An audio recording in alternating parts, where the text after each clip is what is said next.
Приветствую, друзья! Программа «Просто вкусно», канал IQT24, и с вами Петр Цыпандин. Мы находимся в гастростудии ресторана «Мусхая». Со мной Семен Тарбахов, мой постоянный соведущий. Семен, приветствую. И к нам сегодня в гости пришел режиссер Степан Бурнашов. Степан, приветствую. Здравствуйте. Да, хочется, конечно, сразу сказать спасибо, что нашел время прийти к нам в гости. И сразу же поздравить, пока не забыл, с тем, что вот твой фильм «Айта», который сейчас очень успешно идет в прокате, стал самым кассовым фильмом якутского кинопроката. Поздравляю. Спасибо. Да, и так как у нас все-таки кулинарный проект, чем ты к нам пришел, что будешь готовить? Ну, мы сегодня попробуем приготовить жеребятину. Это мой собственный рецепт, который я придумал, наверное, лет 12 тому назад. И на самом деле давно не готовил, но попробуем. Возможно, у нас получится что-то. Как говорится, помнят ли руки, да? Да. А если ты говоришь, что это фирменный рецепт, тем более сам придумал, получается, ты с готовкой вообще на «ты» и любишь готовить?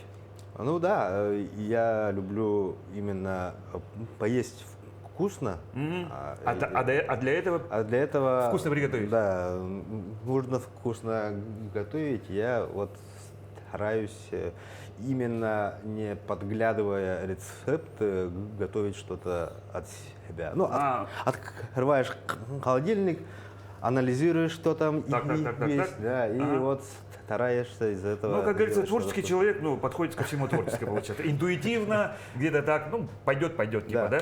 Ну, если что не так, у нас есть Семен Тарбахов, да, эксперт наш, да, мне кажется, сообщать что-то, как говорится, у вас или у нас получится. Я, если что, могу там подрезать, если по времени не будем успевать. Сколько времени обычно требуется для готовки этого блюда? Ой, я не считал. Ну, наверное, недолго. Главное, чтобы отварился рис, с мясом жеребятина готовится быстро, и остальные ингредиенты готовятся на основе того, что там мы приготовили. Мы последовательно все жарим. Закладывать? Да. Хорошо, с чего нужно начать? Рис поставить, включим рис, да. Для того, чтобы... Семен его промыл уже, подготовил за кадром уже. Да, мы чуть-чуть добавим соли и немножко куркумы, чтобы был такой приятный вкус и цвет, да, так скажем. Да, скажем так, да? Ага. Ну, хорошо. Так, вот оно у нас, да? А там чуть-чуть. Буквально добавить, да? И пока рис готовится, можем готовить жеребятину. Да, тогда ты, наверное, уже за жеребятину, да, я могу одолжить тебе свой якутский нож для жеребятины. Может, такой обычный, можешь взять. Так, у нас... Передам. Да, одного кусочка. Я пока лук почистил, да? И чеснок, да? Да, лук и чеснок. Для того, чтобы пожарить, да, мясо, наверное, мы используем чуть-чуть чеснока, там буквально 2-3 зубчика, измельчить и пожарим. На нем пожарить, да? Да. Масло сколько? Чуть побольше. Да, чуть-чуть. Все.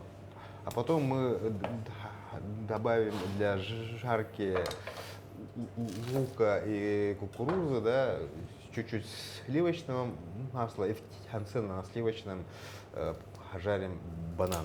Ух ты, ничего себе. Да, якутская вроде кухня, да, еще и появился банан, как говорится, да? Да. Интересно. И, банан очень многие, кто пробовал, скептически относились, да, причем тут банан, да? Что банан, да? Попробуем. Попробуем, да, что получится. Ну ладно, как говорится, вокруг да около, да, конечно, мы будем разговаривать про фильм, да, «Айта», тем более такой резонанс имеет, везде очень хорошие рецензии и все прочее. Как, на твой взгляд, почему именно «Айта» имеет такой успех и такие полные залы до сих пор собирает уже? Так, это, во-первых, очень большая целенаправленная работа, да, потому Ну, вообще снять кино это одно, а донести до зрителя это совсем другая работа. Это Преподнести. да, потому что все равно любое кино неизвестно, он выстрелит, не выстрелит, Ну да. да. И вообще и попадание на фестивале очень спорно, да, потому что конъюнктуры фестивалей все равно каждый год меняются, предпочтения зрителей тоже, да, колебается из одного жанра в другой, да. А тут ты кино снимаешь, ну вот, допустим, мы этот фильм сняли в 2021 году. Да, в прошлом году, Да, летом. да, нет, 2 года уже. 2 года, ага. Да. Ага. И вот 2 года тому назад ты, ну, невозможно понять, что будет актуально. К тому времени, Да. пока будет фильм выходить. Да, да. поэтому это уже работа по маркетингу. Мне посчастливилось найти российского дистрибьютора в лице компании «Провзгляд», да. И вот вместе с ними, и плюс к нам подключилась команда кинотеатра.ру во главе с главным редактором Жаном Просясяновым, да.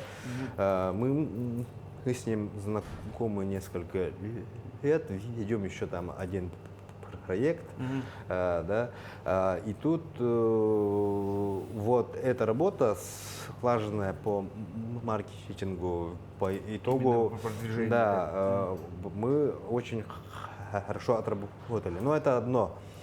Второе, может случиться так, что ты очень сильно сделаешь рекламу, а фильм окажется не тем, что ты рекламируешь. Из-за этого там очень много всяких работ провели именно пиарщики, выясняли целевую аудиторию. Ну, как говорится, как это часто партнеров. называют ожидание реальности. Да. Ага. И тут вот очень хорошо, что фильм восприняли зрители, и уже в последующем сработало вот сарафанное радио. Ну да, да. Вот. И поэтому никто, даже аналитики, которые занимаются прогнозированием, они ошиблись, наверное, в 10 раз по сборам, ну, 5 раз. 5 раз, да. Да. И... Сказали, сколько не соберет, да. что рецензии будут другие, да? Да. А потом получилось, что вот то, что Получилось то, что получилось. Так еще и продолжает получаться. Фильм-то еще в прокате же идет. Да, и все работаем над этим, да. И пиарщики у меня в Якутске уже отдельные специалисты, люди. Потому что это не просто так, вот так, опа, да, фильм Давайте, да. выстрелил, а это результат очень большой работы. Так, Симан, ты говорил, что это твой 13-й фильм. И вот именно 13-й, веришь в суеверие? Ну, это говорят, что 13, число 13 и все прочее.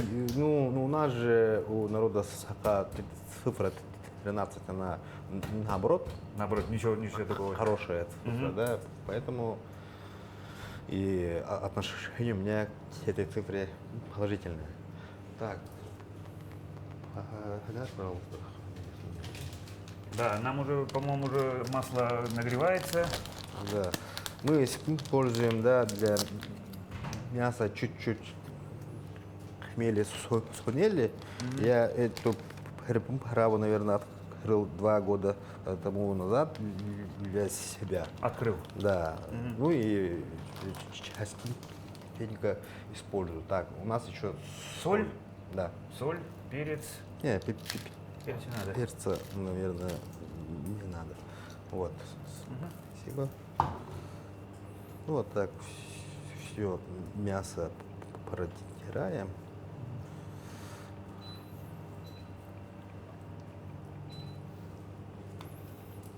Сколько чеснока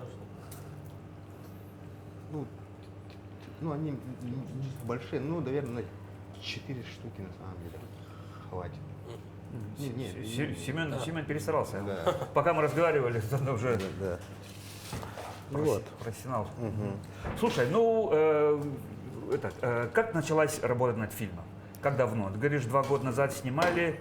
Как вообще родилась идея и все прочее? Вкратце рассказать. Да, идея родилась, ну, Нашинковать надо. да, очень мелко. Потом бросаем чеснок и на него же Мясо. Так, фильм основан на реальных событиях, да, которые имели место быть, к сожалению, да, эту историю я услышал от своего троюродного брата, который в то время работал следователем. И меня эта история очень сильно зацепила.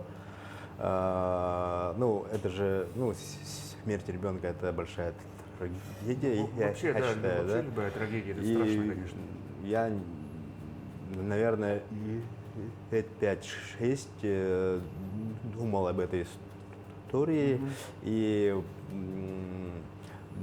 дополнил своими наблюдениями с проблемами вот современного общества, которые я считаю, что, ну, существуют, и о них нужно говорить и каким-то образом попытаться избавляться, да.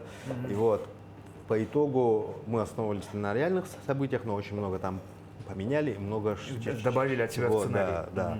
И вот в 2021 году мы с моим соавтором Светланой Тайко написали вот этот Сценарий. Уже в 2021 году сценарий был готов. Да, где-то к маю, ну, в конце апреля закончили и стали готовиться. Я стал подбирать актеров. Кастинг. Нет, я не занимаюсь именно кастингом. Я занимаюсь отбором актеров. Я пишу. Это разные вещи, извиняюсь тогда.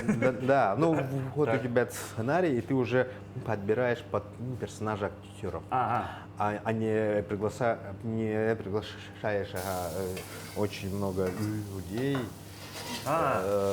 чтобы выбрать из них одного, да? А ты уже... Уже нацелена на эту роль, ну, кого-то видишь, и можно...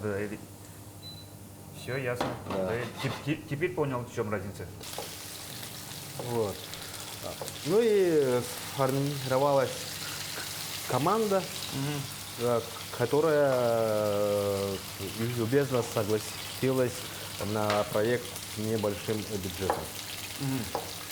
Какой изначально был бюджет? Это коммерческая тайна, либо ты можешь открыть об этом? Нет, и я пытался по максимуму уменьшить, да, стоимость, но по итогу все равно бюджет оказался 4 миллиона рублей.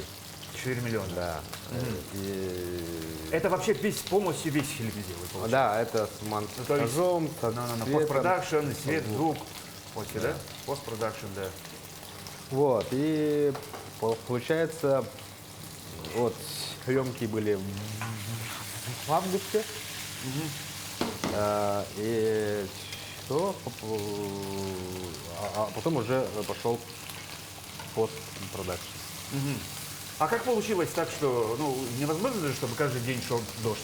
Да, С этим как справлялись? мы специально выбрали август. Обычно надеюсь, что в это время будут дожди, да?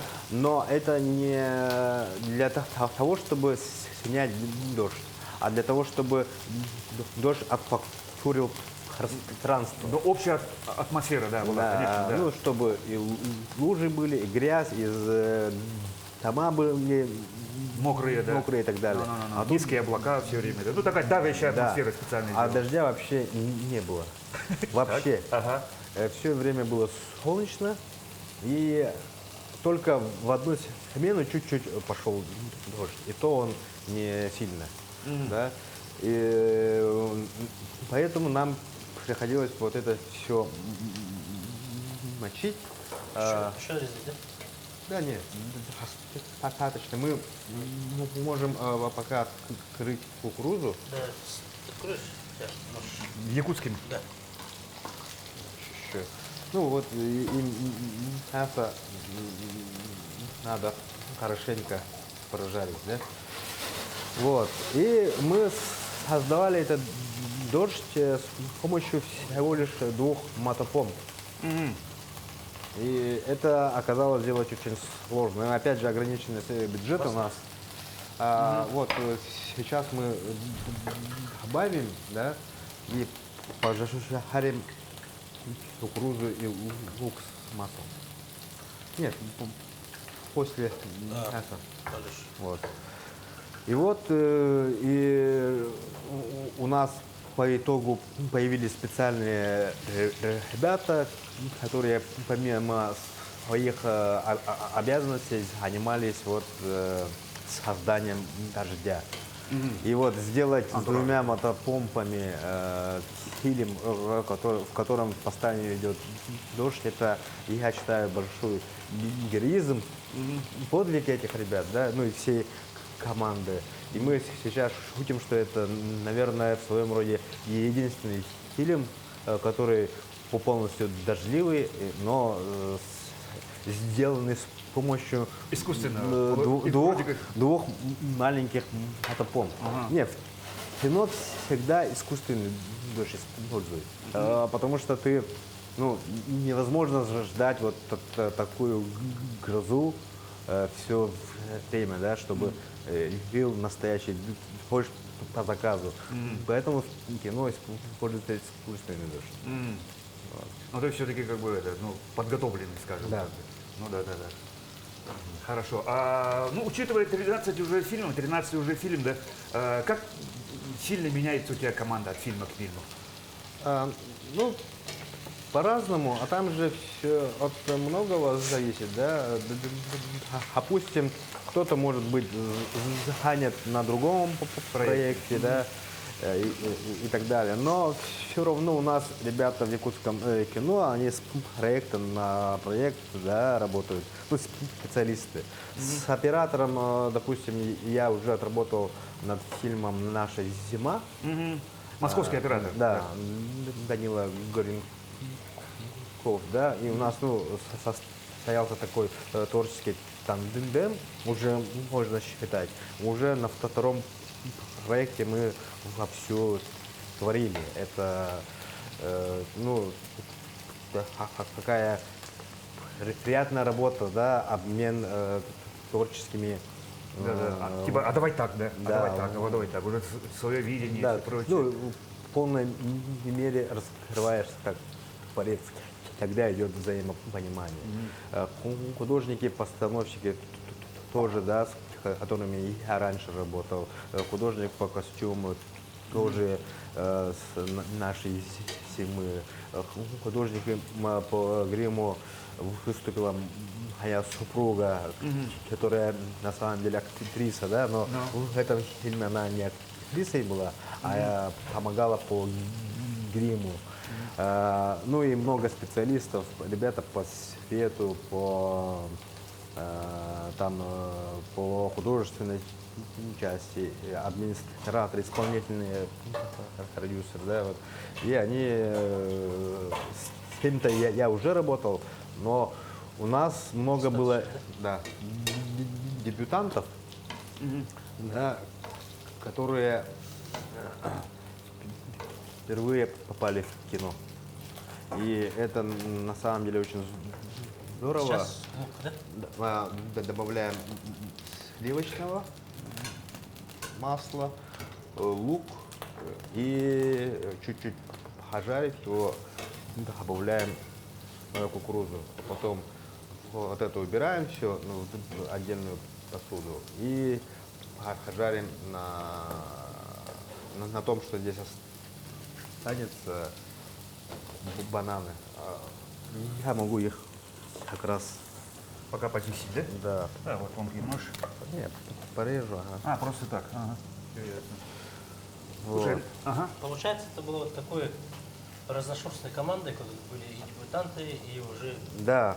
И что очень важно понимать, у меня в команде не было случайных людей или людей, которые пришли только заработать. да? Потому что там особо не заработаешь, это раз, да? Во-вторых, именно... Я готов бесплатно сниматься. Чуть ли не так. Да. Нет, ну... Лишь бы со Степаном поработать. Нет, главное, что они были заинтересованы в идее фильма. Вот это самое главное. Через 3 года фильм «Петр», да? Петр, да. В главных ролях Петр, да? Да. Ну почему нет? Почему нет? Я снялся бы в фильме. И впоследствии многие из этих ребят уже работают в кино. С другими там студиями, с другими режиссерами, да.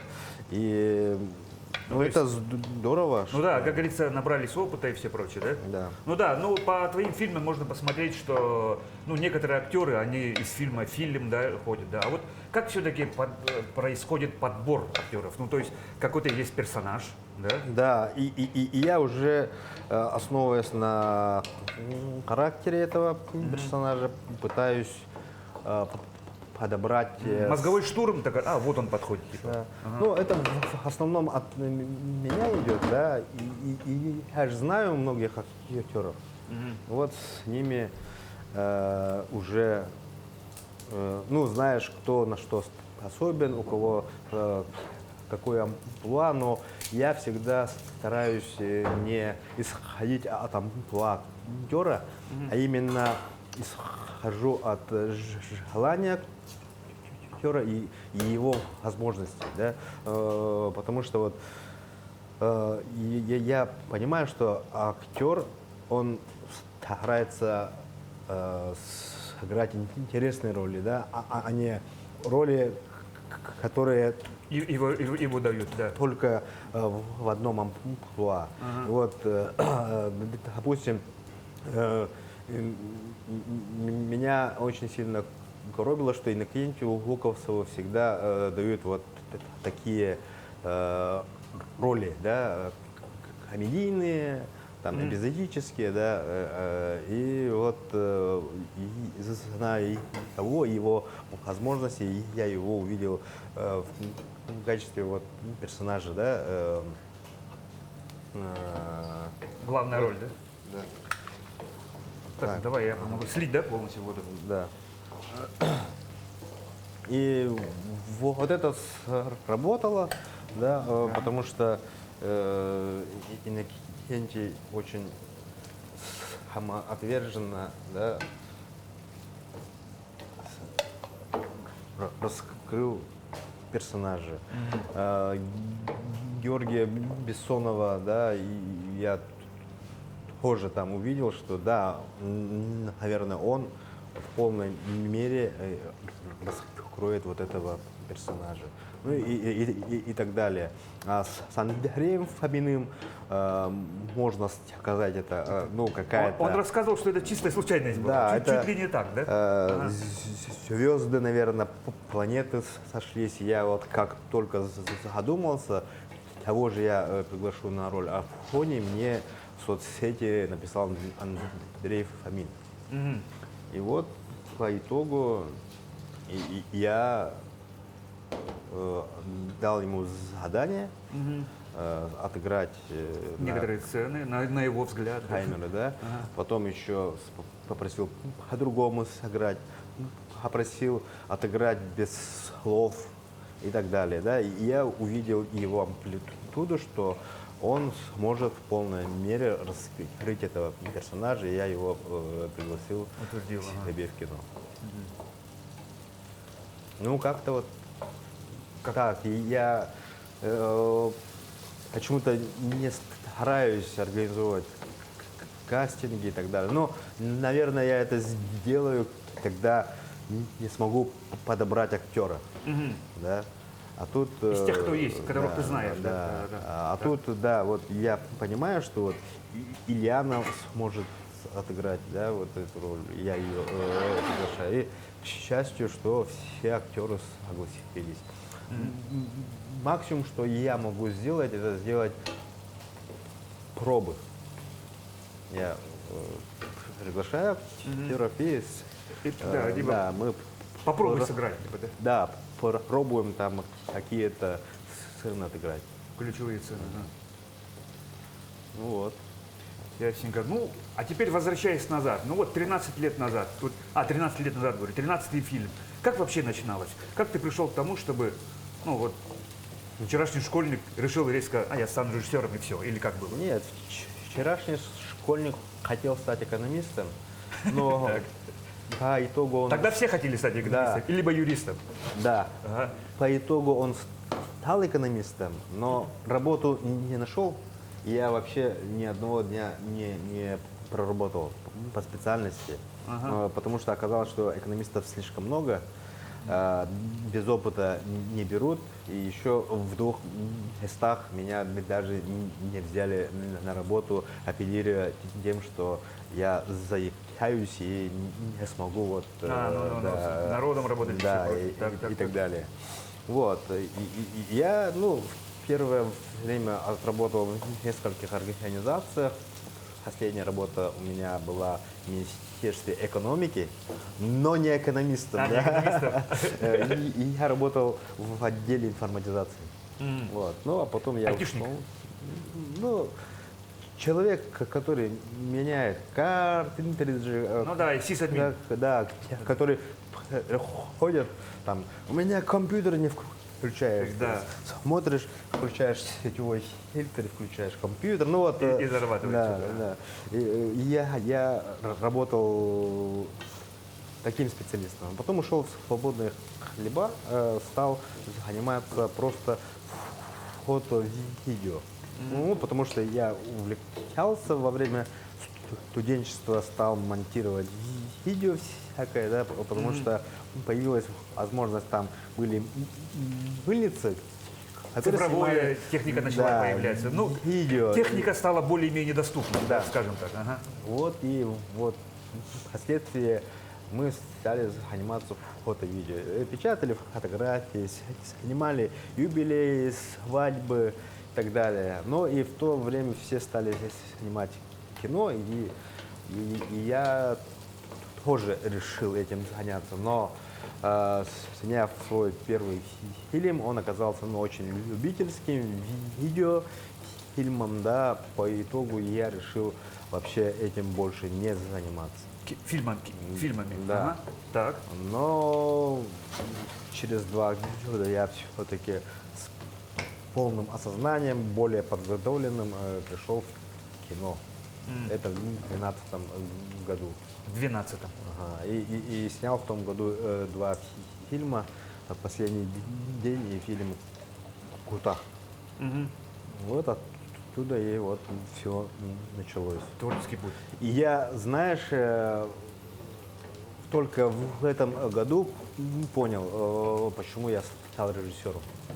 Ну и вообще я сам себе признался, что я режиссер в 2019 году, когда снимал свой 10-й фильм.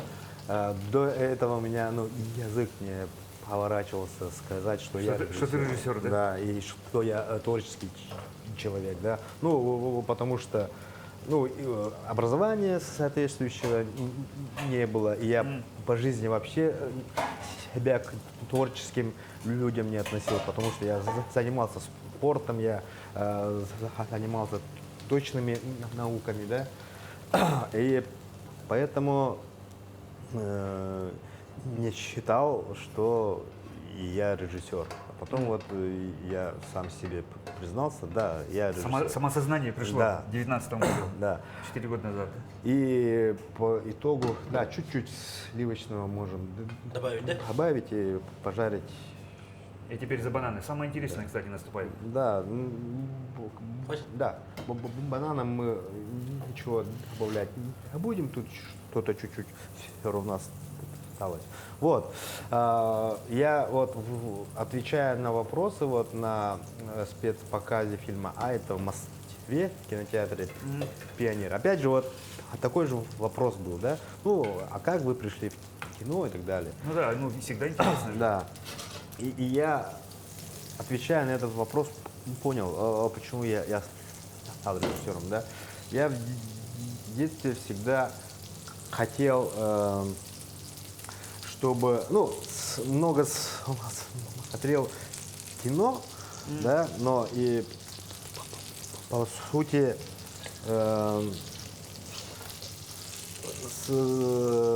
задавался вопросом, а почему у нас не снимают, да?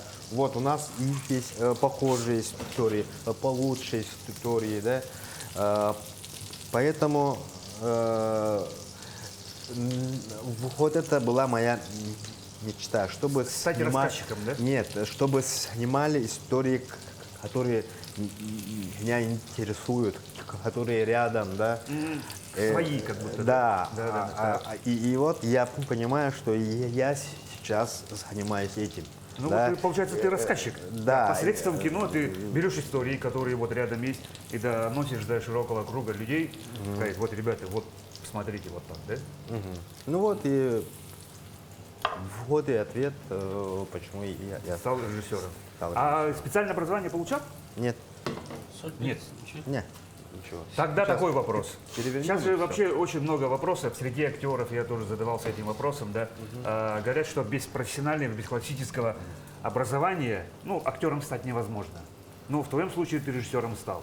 Как нет, вообще Не, ну, обстоят дела на вашем... Я знаю ряд актеров, которые не учились Вообще, да, на да.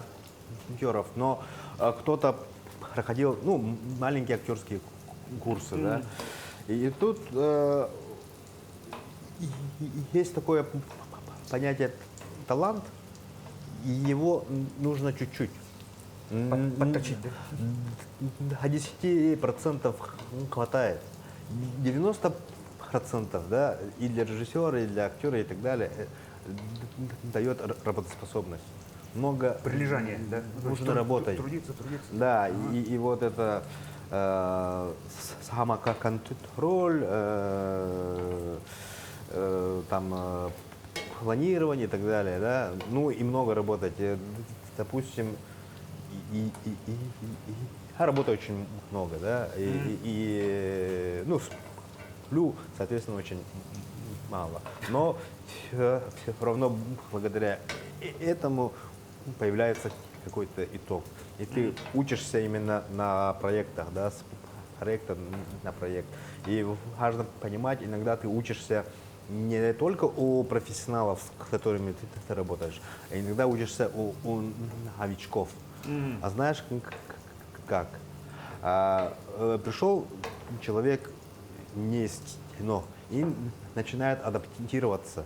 И ты следишь за этим. Да. И узнаешь, Что он может. Да. Как будто, оказывается, можно было так сделать. Да. Вот такое приходит. Ага. Ну все, у нас вроде бы... Ну что, у нас уже, кажется, уже почти все готово. Да. Да. Предлагаю сервировать. Да, уже начать. Мы сейчас отложим. Сейчас. Вот кукуруза. Вот так должна была получиться, да? Да. Вот мясо. Сейчас Мясо, как тарелки. называется, гарнир, второй гарнир, третий гарнир. Так, и вот лист салата, да? Да, мы на салат просто положим мясо и кукурузу, да. Рядом рис, и на рис мы можем положить. Так, да? Да. Вот. Ну вот. Достаточно, наверное, да? Ага. Степан, ну вот возвращаясь к вопросу, то есть самое главное трудолюбие, прилежание, много работать. То есть теоретически можно и без классического образования достигнуть успеха, да? А есть любимые актеры, ну кроме жены? Все актеры, которые классно играют, они все любимые. Ну, у меня вот списка такого нету, да? Специально делаешь. Да, и по фильмам тоже. Фильмы, которые мне понравились, значит, они хорошие. Я их кино делю на хорошее кино и не очень. И я их не делю на фестивальное там и так далее, и так далее, да. И с режиссерами тоже. Режиссер, который снял кино, которое мне понравилось, ну, значит, он один из моих любимых режиссеров, да. Ага. А есть желание с кем-нибудь поработать? Ну вот из актеров, там, ну, если бы была такая возможность. Да, вот сюда. Ну, со всеми. Как говорится, Всем это возможно, да? ага. Поэтому, Как говорится, кто пожелает, да? да. А есть режиссеры, ну вот ты сказал, что фильм кто-то сделал, Да, понравился. рядом. Вот сюда, да? Да, фильм понравился, значит, ты хороший режиссер. А есть режиссеры, на которых ты, может, учился, у кого-то что-то подсмотрел, ну, либо считаешь, что они вообще такие, ну, мастера своего дела? Не, ну, здесь вдохновили режиссеры, которые так же, как и я, без специального режиссерского образования, да. Их оказалось очень много, да. Тарантино. Тарантино, Джеймс Кэмерон, да. Спилберг вроде бы не Специальное образование. Да, Ага. это образование. Кристофер Нолан без Ну, получается, режиссерского все образования. топовые режиссеры без... Практически все топовые, они такие. Не, ну и если с самообразованиями, да. Но здесь еще мне посчастливилось поработать с Александром Анатольевичем Прошкиным, да. Я ему помогал снимать кино в Оренбурге. Я у него получил именно от общения с ним больше, нежели от работы с ним, да. Ну и в работе с ним я получил некую уверенность в манере съемок, которые мне интересны. Это значит разбивать сцены по кадрам. Я иногда снимаю таким образом, да. Не стандартно общий план и восьмерки, да. Я могу начать сцену с крупного кадра и отъехать на, ну, такой средний, да. Средний план. И на середине сцены вообще остановить, выставить общий план и отыграть конец таким образом. То есть снимаю как мне интересно. Вот. И это, ну, очень ответственно, очень сложно, потому что склеиться по монтажу иногда, если ты не сможешь это сделать как надо, да, то у тебя это не смонтируется. И мне вот помогает в этом монтажное мышление. И я у себя в голове вот это все. Да, уже ну, представляешь, что должно получиться, да? Да. Ну вот ты работал в очень многих жанрах, да, вот хорроры есть, боевики есть, мелодрамы, драма, триллер, вот сейчас, да? Что наиболее близкое, либо для себя как? Или, может быть, каких-то еще новых жанрах? Нет, собираешься поработать? здесь важно понимать, я не основываюсь на жанре, чтобы снять кино. Я основываюсь на истории. Интересная идея, получается. Да, и идея, история сама диктует жанр. Из этого у меня зачастую фильмы бывают в нескольких жанрах. Ну вот да, перемещение. Да, да. Кстати, сейчас это вообще ну, такая тенденция. Ну или с другой стороны, уже что-то сложно новое придумать, да? Тут же есть такие фильмы, которые из одного жанра в другой очень быстро перетекают. И я не смотрел в сторону тенденции, у меня ну, просто так сложилось, что я снимаю, ну, начинаю писать, да, сценарий, допустим, по интересующей мне идее. И по итогу эта идея уже на стадии сценария создает свою атмосферу, свой жанр. Мультижанр. Мультижанр, может да, быть, даже так, да. И все. И в каком же жанре я буду следующее кино снимать, уже покажет время и идея, на которую я буду основываться. Да, а можешь поделиться планами? Что есть, какие наработки? Планами? Да. Ну, мы определенно будем снимать фильм «Ит-2» с Дмитрием Давыдовым. Это продолжение «Альманаха», который... Когда были короткометражки? Да, я мы помню. его же снимали во время пандемии, очень партизанскими способами, но и с маленьким вообще бюджетом. Там, бюджет был 750 тысяч рублей, да, с маленькой командой и не без оглядки на фестивали, на то, что заработаем на этом или нет, да. Просто решили снять классное кино. По итогу мы попали на фестиваль класса А в Варшаву. Да. Это очень большой успех. Наверное, первое участие в основном конкурсе А класса за границей, если не считать московский международный кинофестиваль, он, к сожалению, уже не относится к классу А, там аккредитацию, что ли, прошел. Вот. И да, вот мы этот фильм должны снять.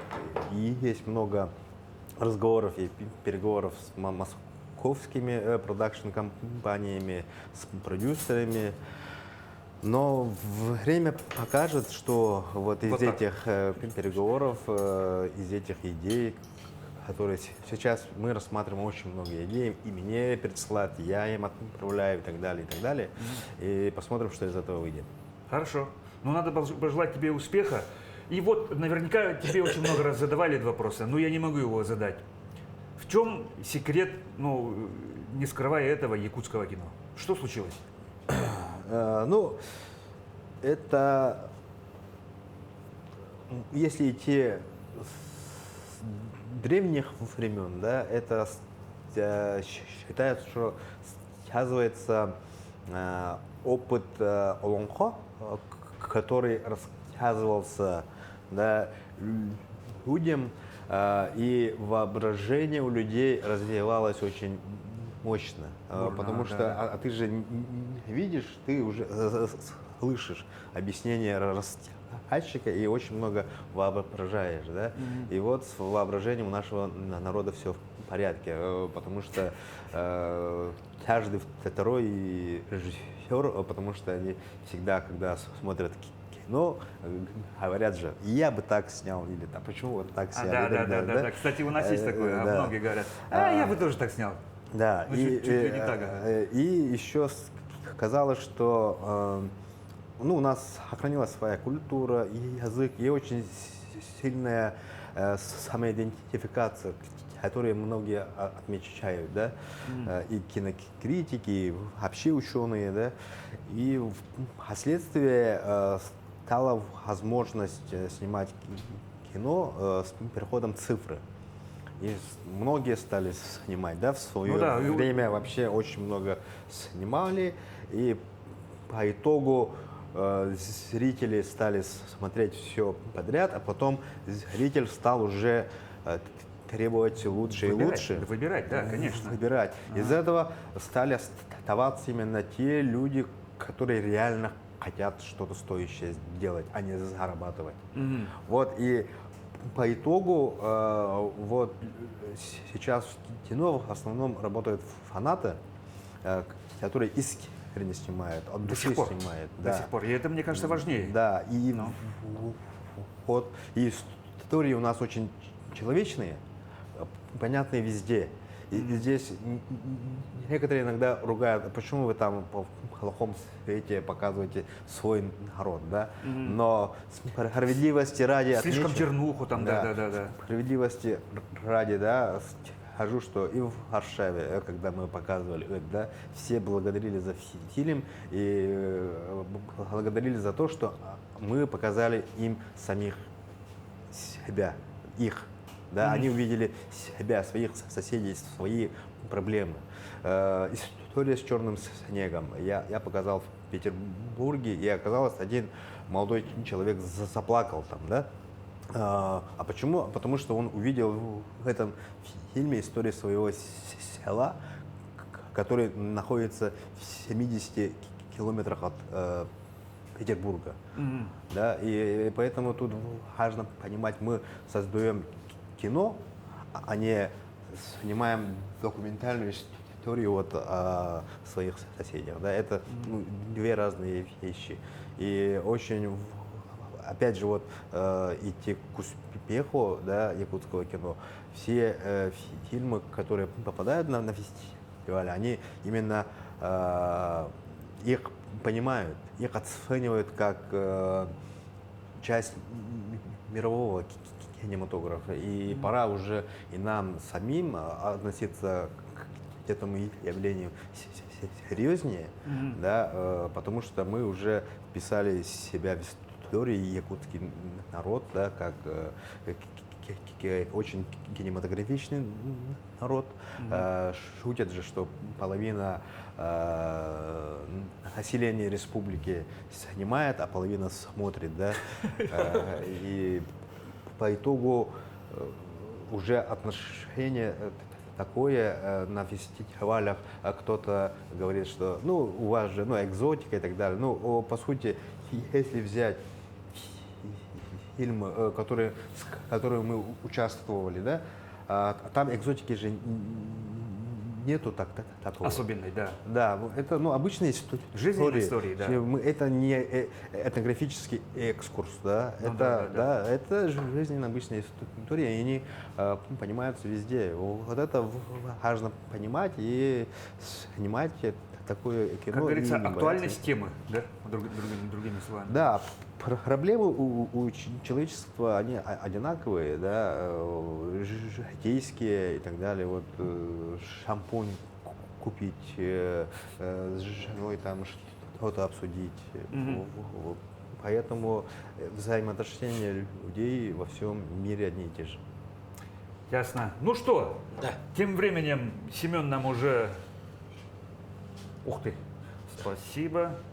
Давайте пробовать, что у нас получилось совместно. Всем приятного аппетита. Как говорится, жеребятина с рисом, кукурузой и бананами жареными от Степана Бурнашова. Ну что, приятного аппетита. Давайте пробовать.